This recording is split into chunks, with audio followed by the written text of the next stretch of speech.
Hey everyone, this is सजल जोशी और आज की वीडियो हम लोग स्टार्ट करने वाले हैं अपना chapter number 1 of business studies, जो कि है nature and significance of management. इस चैप्टर को टोटल हम 3 पार्ट्स में A to Z पूरा कवर अप करेंगे। एंड हाँ, इसके जो नोट्स की लिंक है वो मैंने डिस्क्रिप्शन पे दे रखी है, वहां से जाके आप चेकआउट कर लेना। एंड अब बढ़िया करके बिजनेस स्टडीज का सिलेबस हम निपटाते हैं। आप कंसिस्टेंसी आप भी मेंटेन करना, मैं भी कंसिस्टेंटली वीडियोस लाता रहूंगा और बढ़िया करके हम वो 100 में से 100 का टारगेट फोड़ेंगे। एंड जो तैयार है लिख देना भैया, हम 100 में से 100 फोड़ेंगे। So let's start this video. कहते तू होता कौन है कहने वाला, कहते कौन बातें तेरी सुनने वाला, मुझको ना लेना देना इससे जितने नकली बैठे घर पे सबको एक साथ किया डिसमिस।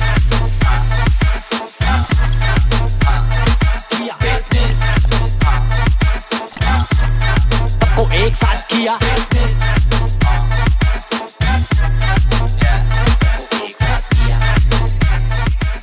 तो स्टार्ट करते हैं यार। सबसे पहला जो बेसिक टॉपिक हमारे पास आता है कि भैया मैनेजमेंट होता क्या है। देखो, मैनेजमेंट एक जनरल सेंस में बोलता है कि कैसे हम लोग अपने ऑर्गेनाइजेशन पे चीजों को मैनेज करते हैं सो दैट हमारे ऑर्गेनाइजेशन के कुछ गोल्स हैं उसको हम लोग अचीव कर सकें। देखो, इसकी डेफिनेशन क्या बोल रही है, इट इज अ प्रोसेस।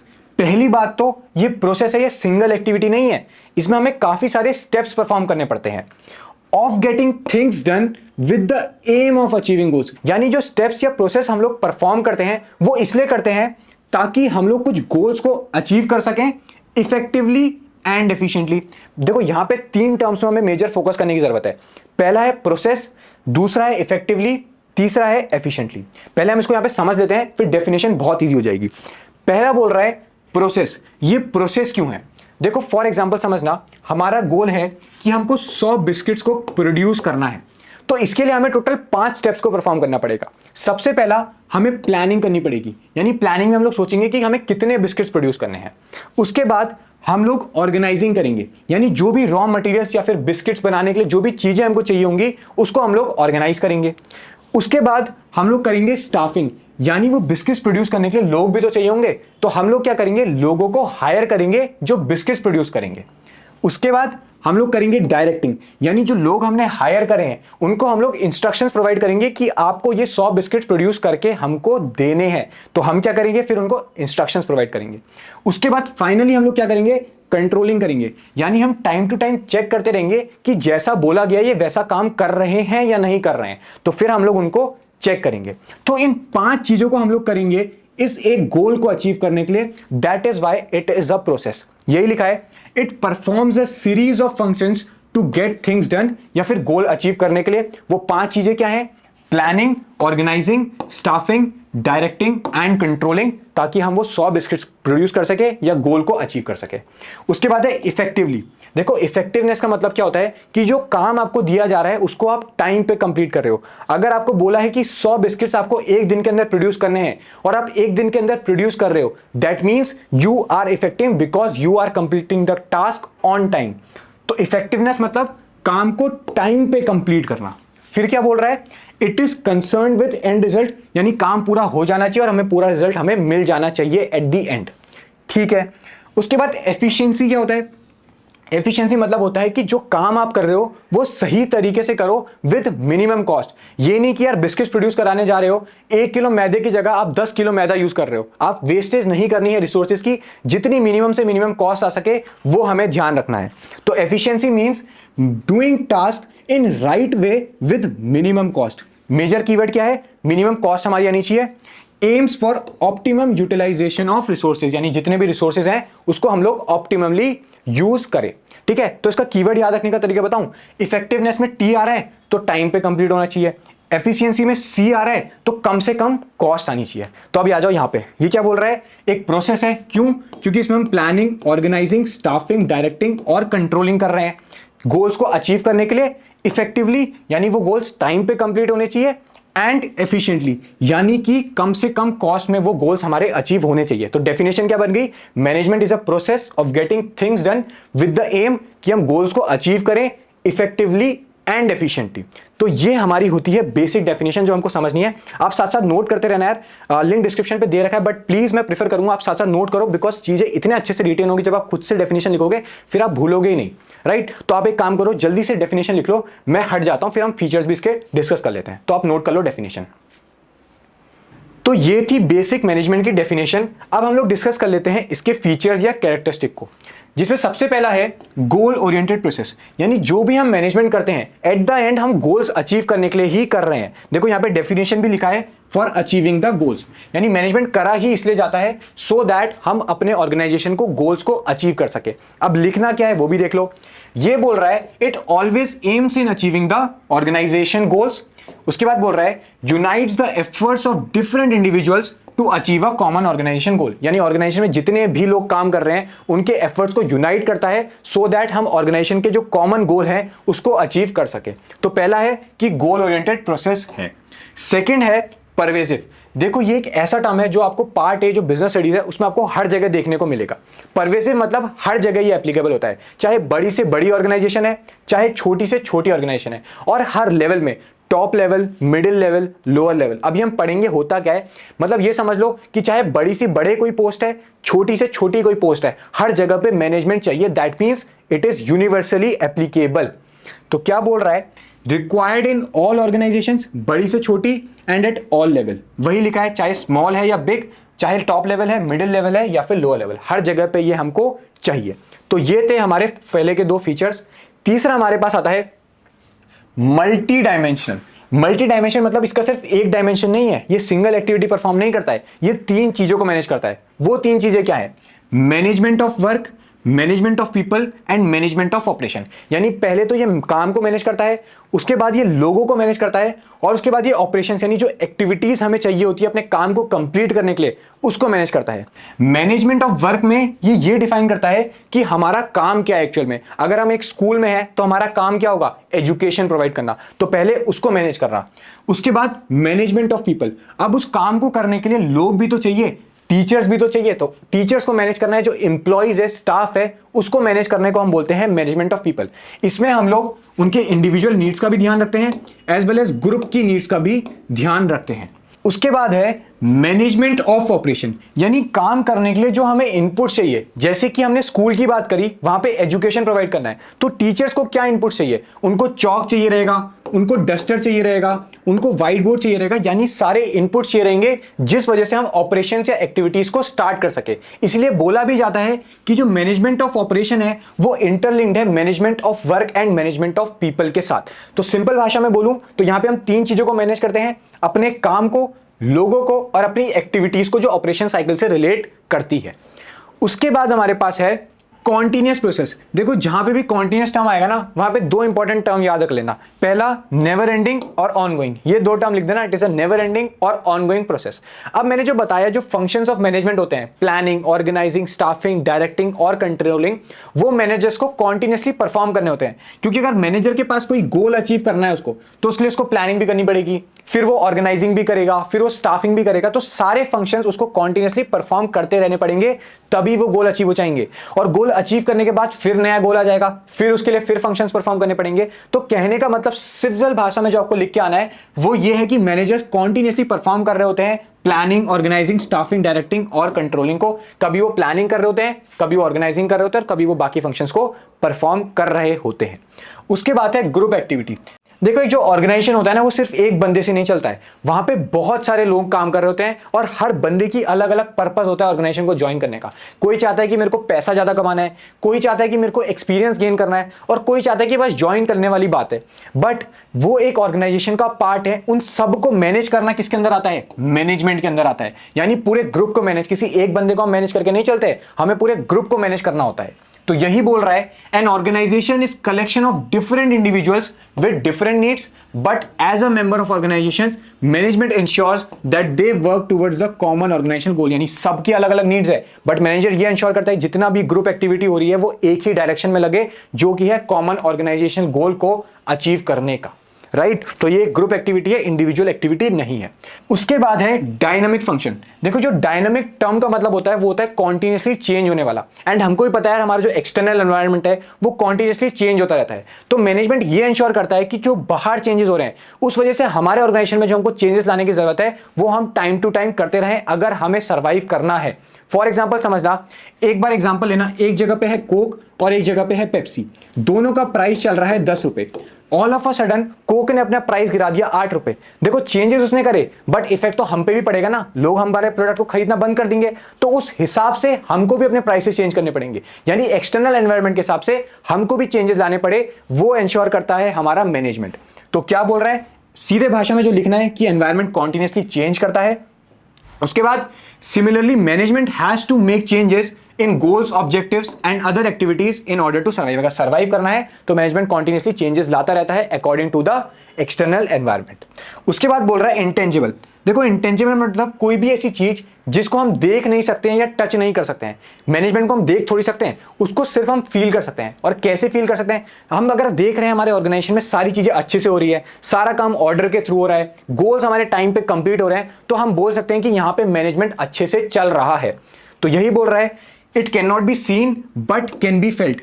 कब हम उसको फील कर सकते हैं, जब पूरा ऑर्डरलीनेस हो, सारे काम ऑर्डर से चल रहे हो एंड सारे टारगेट्स हमारे टाइम पे अचीव हो रहे हो, तो हम बोल सकते हैं कि मैनेजमेंट यहां पे चल रहा है। राइट, तो ये हमने पढ़े कितने, 7 फीचर्स ऑफ मैनेजमेंट। ठीक है, तो इसको अच्छे से नोट कर लेना, फिर हम लोग डिस्कस करते हैं नेक्स्ट टॉपिक को। ठीक है, आप नोट करो, मैं 1 सेकंड के लिए हट जाता हूं, एक बार आप देख लो इसको नोट करने के लिए। तो ये हमने डिस्कस करे अपने फीचर्स ऑफ मैनेजमेंट। अब हम लोग डिस्कस करने वाले हैं ऑब्जेक्टिव्स ऑफ मैनेजमेंट। भैया ऑब्जेक्टिव्स मतलब क्या होता है, देखो ऑब्जेक्टिव्स वो एंड गोल होते हैं जिसके लिए हम लोग काम कर रहे होते हैं। तो ऑर्गेनाइजेशन के 3 बेसिकली यहां पे मेन ऑब्जेक्टिव्स होते हैं जिसको हम पढ़ते हैं। सबसे पहला है ऑर्गेनाइजेशनल ऑब्जेक्टिव। देखो ऑर्गेनाइजेशनल ऑब्जेक्टिव रिलेट करता है, जितने भी हम लोग ऑब्जेक्टिव्स बनाते हैं रिलेटेड टू ऑर्गेनाइजेशन की, उसको ग्रो करना है, उसको हमें एक्सपेंड करना है, तो रिलेटेड टू ऑर्गेनाइजेशन जितने भी हम ऑब्जेक्टिव्स बनाएंगे उसको हम बोलेंगे ऑर्गेनाइजेशनल ऑब्जेक्टिव, यानी रिलेटेड टू ऑर्गेनाइजेशन। उसके बाद सेकेंड होता है हमारा सोशल ऑब्जेक्टिव। देखो सोशल ऑब्जेक्टिव रिलेट करता है सोसाइटी के वेलफेयर से, क्योंकि देखो बिजनेस जो रन कर रहा है वो सोसाइटी में ही कर रहा है, वो उसी के रिसोर्सेज को यूज कर रहा है, तो कहीं ना कहीं उसका भी फर्ज बनता है कि वो सोसाइटी को पे बैक करे। तो इसमें हम लोग पढ़ने वाले हैं सोसाइटी से रिलेटेड जितने भी हम लोग ऑब्जेक्टिव्स बनाएंगे वो हम पढ़ेंगे सोशल ऑब्जेक्टिव्स के अंदर। ठीक है, उसके बाद जो लास्ट हमारा ऑब्जेक्टिव है जिसको हम पढ़ेंगे वो है पर्सनल, इंडिविजुअल भी बोलते हैं और इसको हम लोग ह्यूमन ऑब्जेक्टिव भी बोलते हैं।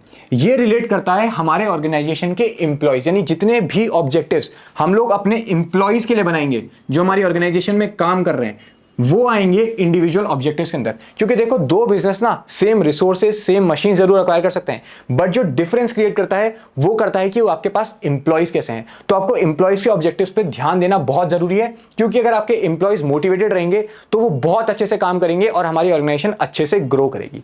तो इसको हम लोग डिटेल में डिस्कशन करने वाले हैं, मतलब ज्यादा बड़ा टॉपिक नहीं है, 2 मिनट का टॉपिक है, वो हो जाएगा। आप इसको एक बार नोट कर लो, मैं 1 सेकेंड के लिए हट जाता हूं। तो अब हम लोग डिस्कस कर लेते हैं सबसे पहले ऑर्गेनाइजेशनल ऑब्जेक्टिव। मैंने बताया जो रिलेट करते हैं ऑर्गेनाइजेशन से, तो यही बोल रहा है objective related to growth of organisation, उसको हम बोलते हैं ऑर्गेनाइजेशनल ऑब्जेक्टिव्स। इसके अंदर टोटल 3 ऑब्जेक्टिव्स हम लोग पढ़ने वाले हैं। पहला है सर्वाइवल, दूसरा है प्रॉफिट और तीसरा है फाइनली हमारा ग्रोथ। सबसे पहले हम बात करते हैं सर्वाइवल की। देखो सबसे पहले बिजनेस अगर ये ऑर्गेनाइजेशन आप रन कर रहे हो तो सबसे बेसिक पर्पस क्या होगा कि हम लंबे समय तक मार्केट में टिक सके। ऐसा थोड़ी कि यार आज हमने ऑर्गेनाइजेशन स्टार्ट करा परसों हमें शट डाउन करना पड़ा है, तो ये नौबत ना आए। तो बेसिक पर्पस होता है कि हमें लंबे समय तक मार्केट में सर्वाइव करना है। और हम मार्केट में सर्वाइव कैसे करेंगे, जब हम अपने कॉस्ट को बियर कर सके कि भैया अगर हमारा 1000 रुपए का खर्चा हो रहा है तो एटलीस्ट हम 1000 रुपए तो कमा सके। तो ये ऑब्जेक्टिव बोलता है कि आप मार्केट में सर्वाइव करो, जितना आपकी कॉस्ट आ रही है उसको आप बियर करो, that means able to cover its cost. अगर 1000 रुपए का खर्चा हो रहा है तो एटलीस्ट 1000 रुपए कमाओ। सेकेंड ऑब्जेक्टिव आता है प्रॉफिट। देखो अब आपने आपको सर्वाइव कर लिया, मार्केट में स्टेबिलिटी बना ली, अब जो नेक्स्ट सबसे इंपॉर्टेंट ऑब्जेक्टिव आता है वो होता है प्रॉफिट कमाना। यार ऑर्गेनाइजेशन चलाते क्यों है, ताकि ज्यादा से ज्यादा हम लोग क्या कर सके, प्रॉफिट कमा सके। अब प्रॉफिट कैसे कमाएंगे, जब हमारी जो रेवेन्यू है यानी जो इनकम है वो ज्यादा हो एज कंपेयर टू एक्सपेंडिचर। यानी अगर हम लोग 1000 रुपए कमा रहे हैं और 500 रुपए हमारा खर्चा है, तो जो बचा हुआ 500 रुपए है वो क्या है, हमारा प्रॉफिट। तो हमें उसके बाद क्या करना है, प्रॉफिट कमाना है। और प्रॉफिट कमाने के बाद तो हम सर्वाइव ऑब्वियसली बातें कर ही लेंगे, अपना एक्सपेंशन भी कर लेंगे।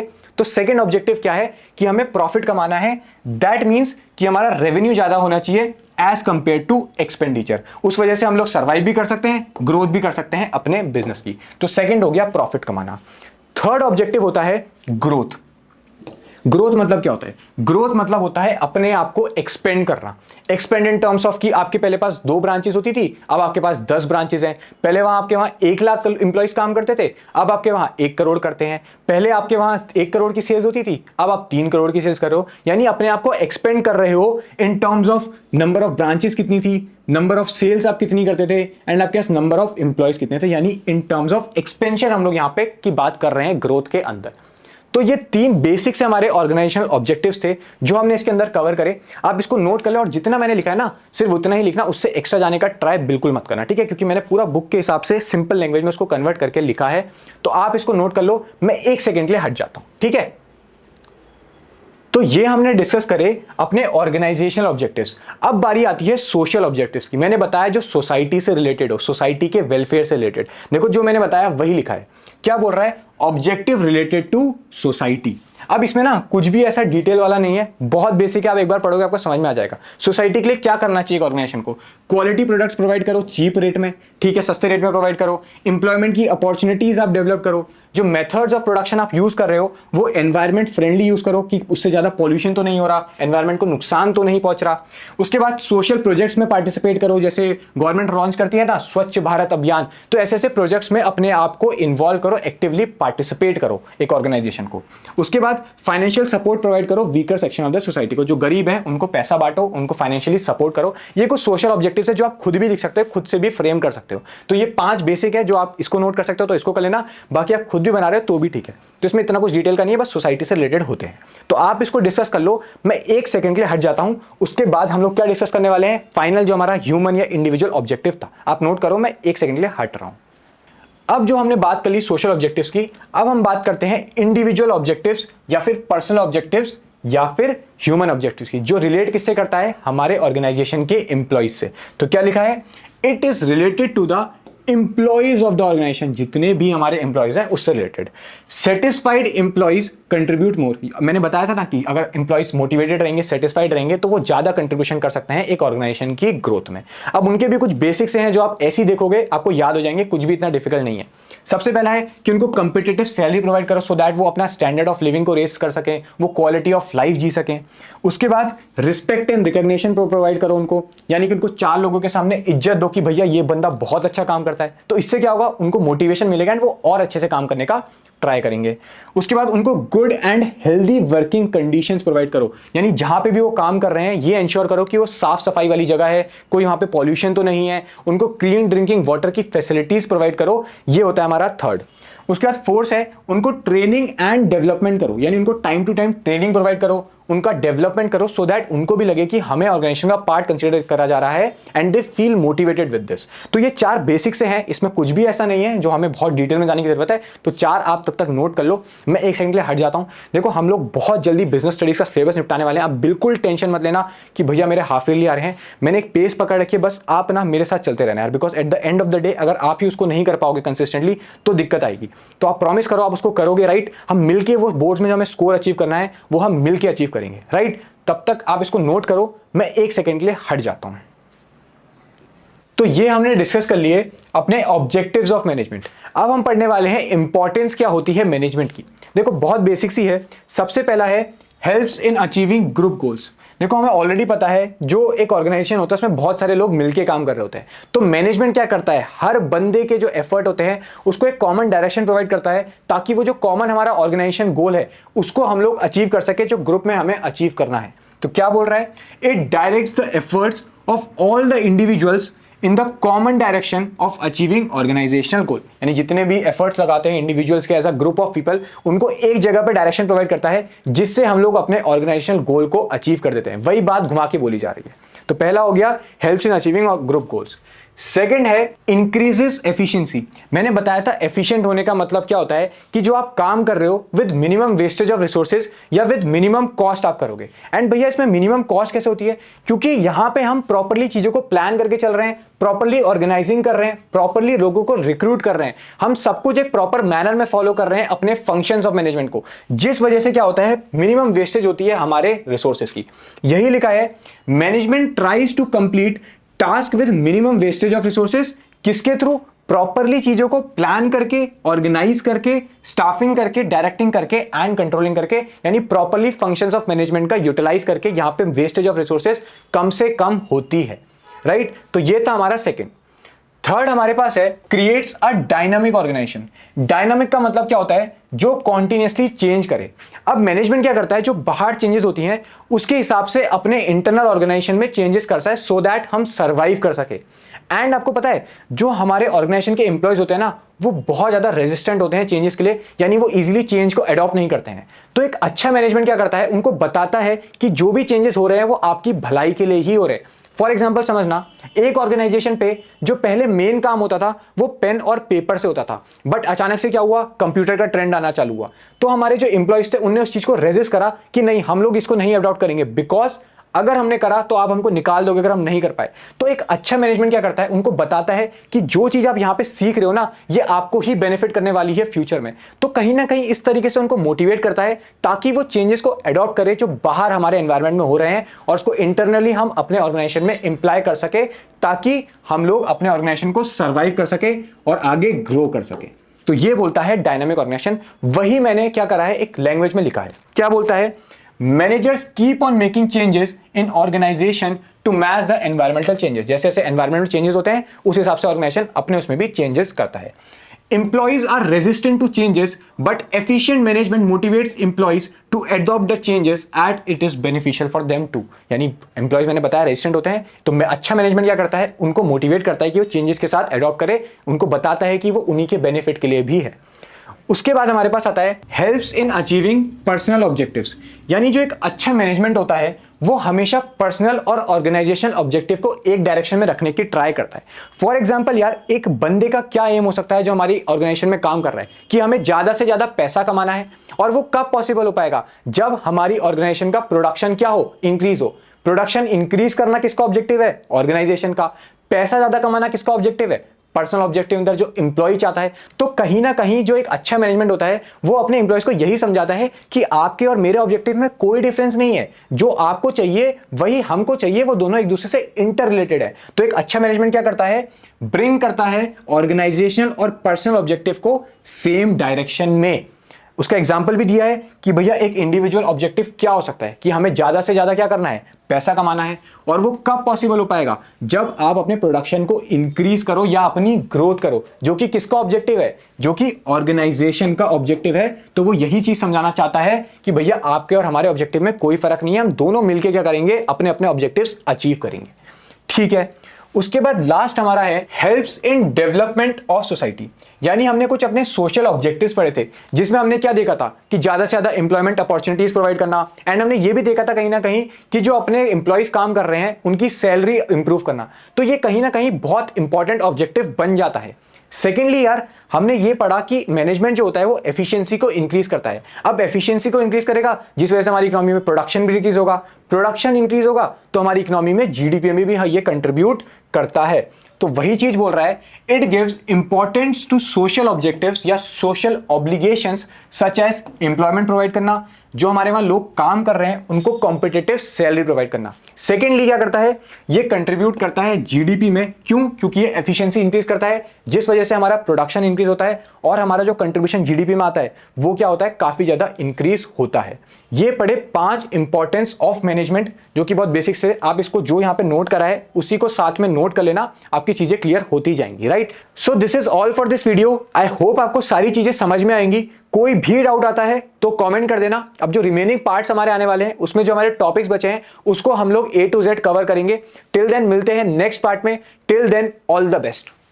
नाचना नहीं भाई, मेरे को कोई क्रिंज विंज नहीं करना है अपना। व्यू पर शेयर फेंक के मारूंगा ना, सारा लेवल ऊपर नीचे हो जाएगा। कहते तू होता कौन है कहने वाला, कहते कौन बातें तेरी सुनने वाला, मुझको ना लेना देना इससे जितने नकली बैठे घर पे सबको एक साथ किया डिसमिस।